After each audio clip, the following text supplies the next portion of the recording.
Hi guys, another video here with Palm Beach Classics on how to.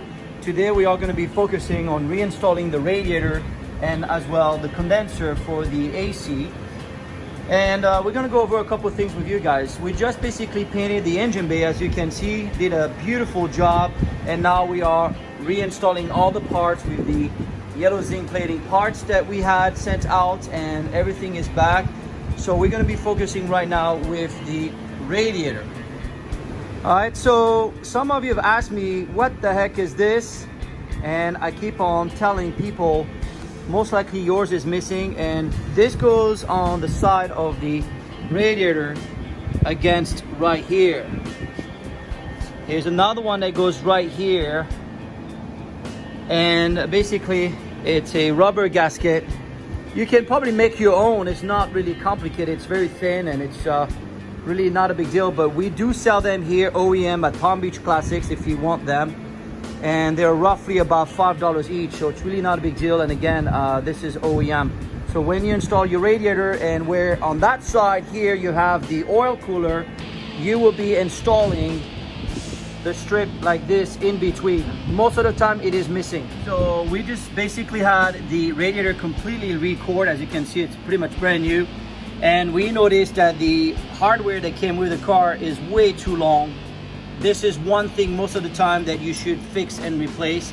And we have here the new bolts that we're going to be installing.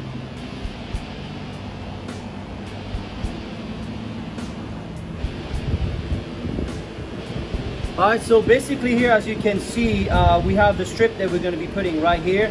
And we have a homemade Tropicana orange juice right here. So I recommend that we just use a little bit of this, not too much.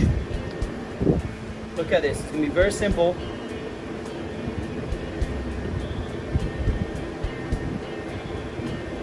To hold it right here. Otherwise, when you're gonna install the radiator, it's not going to work. You don't need to do much at all. It's actually very simple.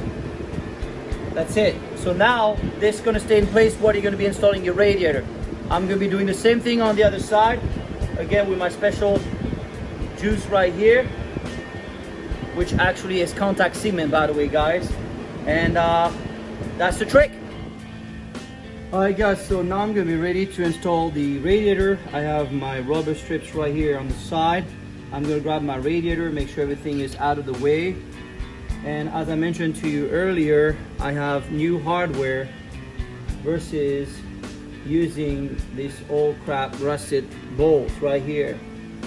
So since we're there and we're going to clean up this car very nicely, I'm going to make sure that when I can, I will be putting nice new hardware. All right, let's just try to go and install that radiator.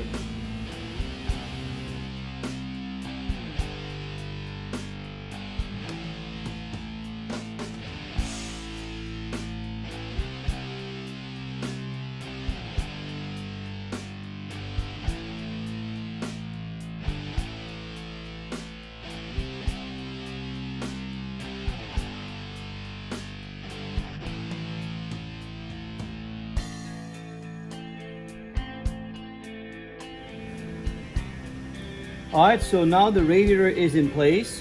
You do not want to over tighten anything because we still have the condenser to put right here in front of the radiator, and then you got to be able to move back the radiator in order to install the belts and then to install the fan and everything else. So if you have to move the radiator, it's not a big deal. There's two bolts on each side, but you can still move it back a little bit. You have a little bit of place, so you can go ahead and continue with the work. Here, unfortunately, whoever installed the AC compressor cut down a little bit this area where the air filter housing is located, which unfortunately, it happens sometimes when people don't know exactly what they're doing. You should not have to cut right here to give clearance to the belt and to the pulley for the AC compressor. Anyway, the radiator is now in place. I'm gonna go ahead and continue and work my way up. Thank you guys for watching. If you have any questions, do not hesitate to always contact us, but follow us on Instagram and also Facebook at Palm Beach Classics.